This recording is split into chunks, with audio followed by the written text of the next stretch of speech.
February 23rd, and this is of course the video takes 30,000 to a million.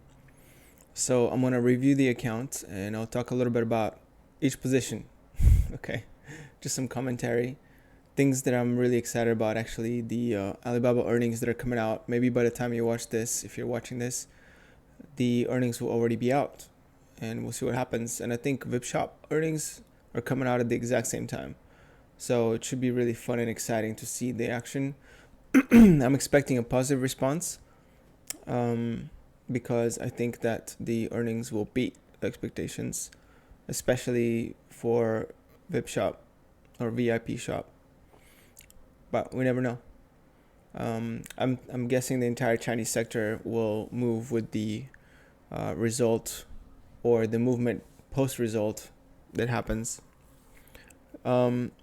Next on the chopping block, right, is PayPal, and I'm a bit worried about PayPal. I do think that there is still place in the world for PayPal, but I just don't know how big. This is the account. Well, you can't see it right now. It's interesting. Let's move it down a little bit. So I'm sitting at 181.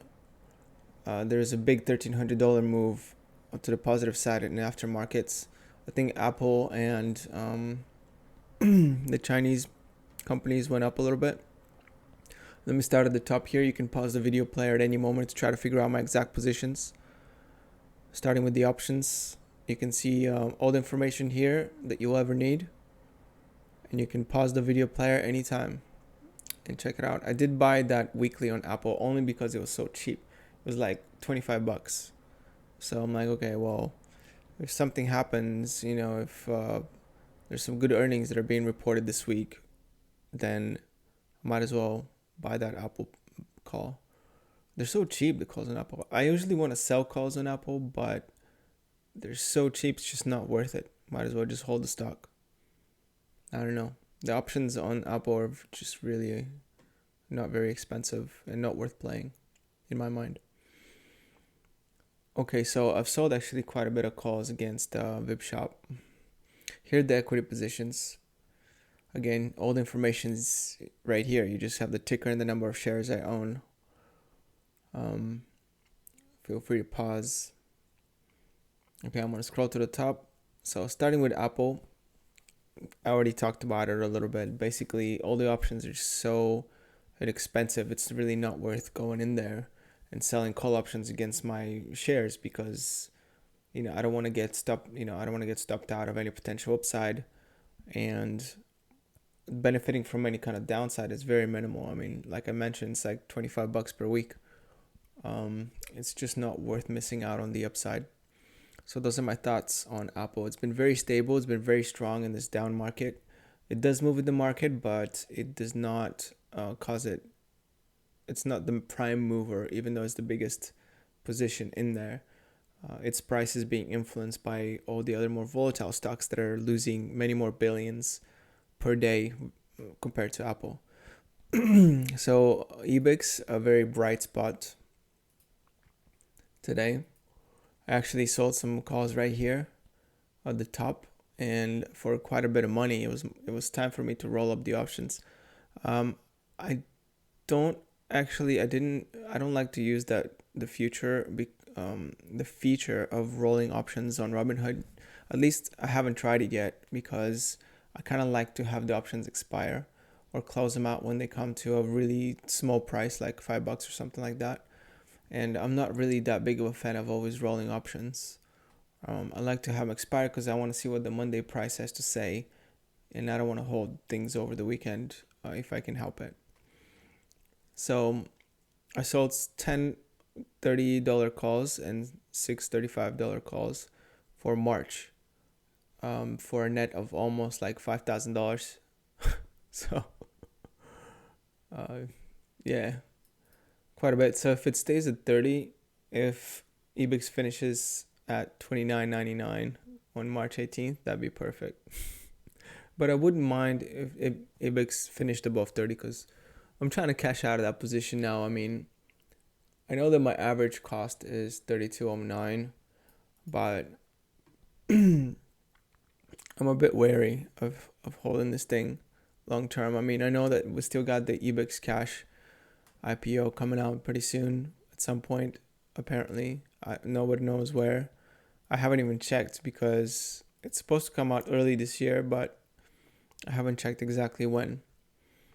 So I don't know. If it does and it runs up until up to $35, then that's when the rest of my positions will be sold, and I'm okay with that.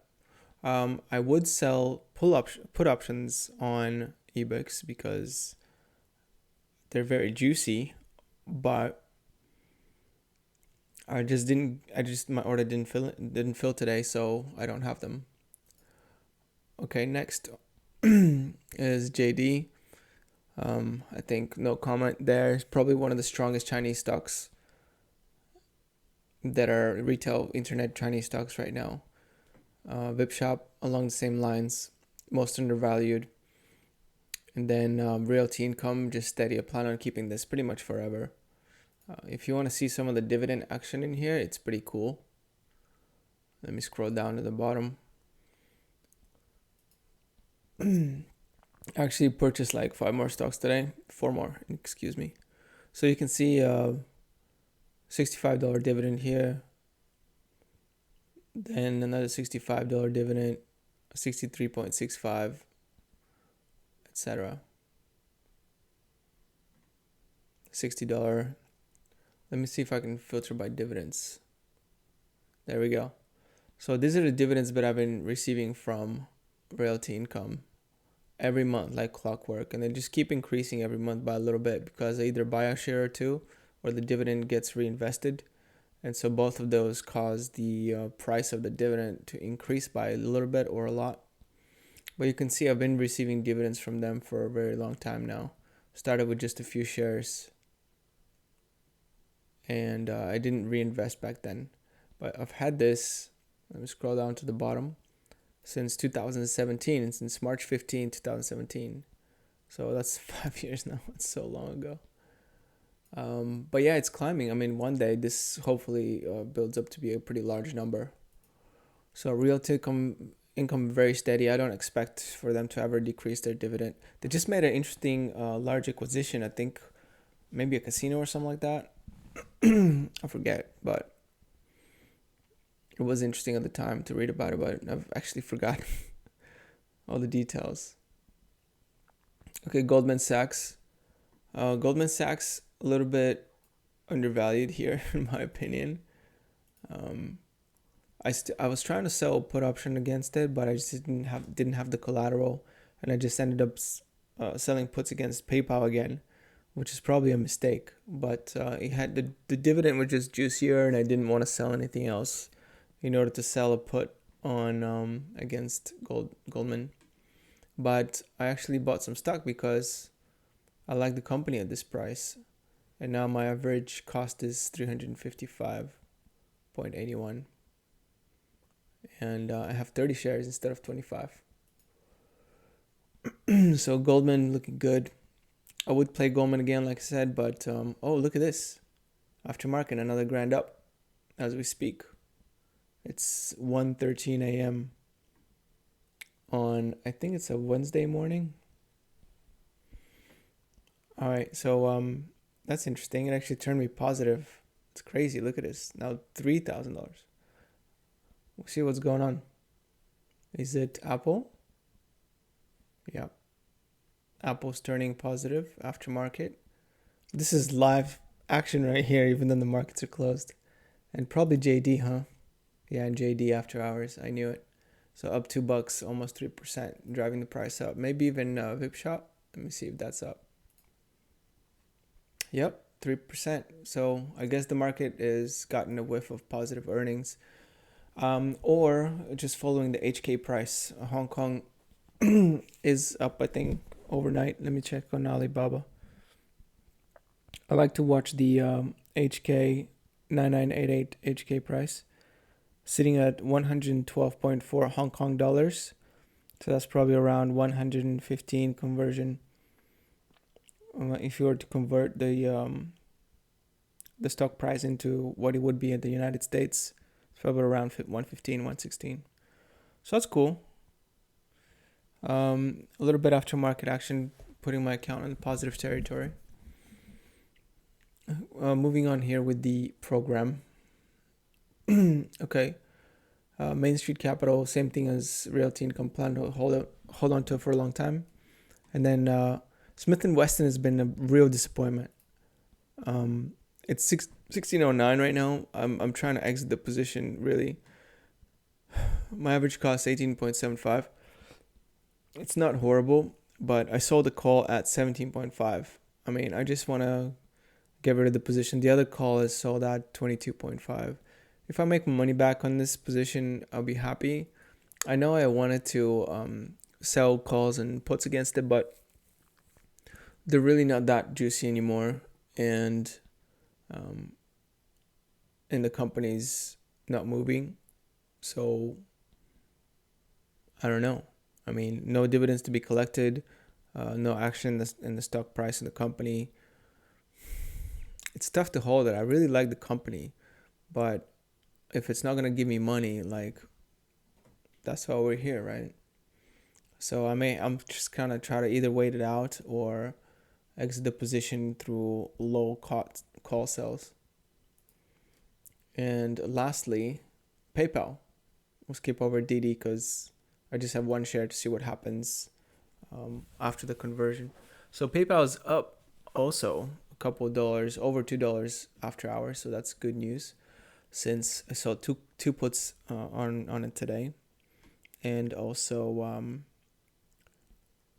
I have a long-term appreciation, whatever, a leap option. So that's, and I also have 300 shares, of course.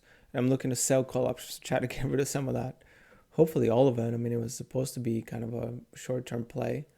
It's become kind of painful, but I do like juicy premium, so I try to collect it wherever I can. And the company, it has taken a huge downfall. I mean, this is the 5-year chart here. Let me see, you can see it. Okay. So 5-year chart, I mean, COVID lows were at March 20th, 2020. And I was sitting at 86.68, which is not that far off right now. I mean, the stock's at 105. It was at 103 yesterday. And it was as high as, I think, 312 actually.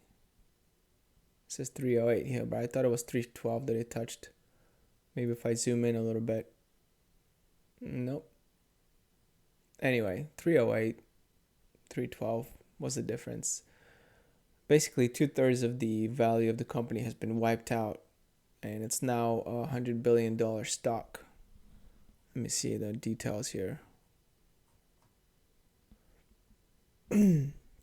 Yep, 105 billion stock. So anyway, that's the plan for PayPal. Hopefully it comes up so I can sell some calls, maybe go positive on the position, make some money, or at least break even. And I know my plan was to try to deleverage, but this is just such a cool opportunity that I actually leveraged back up.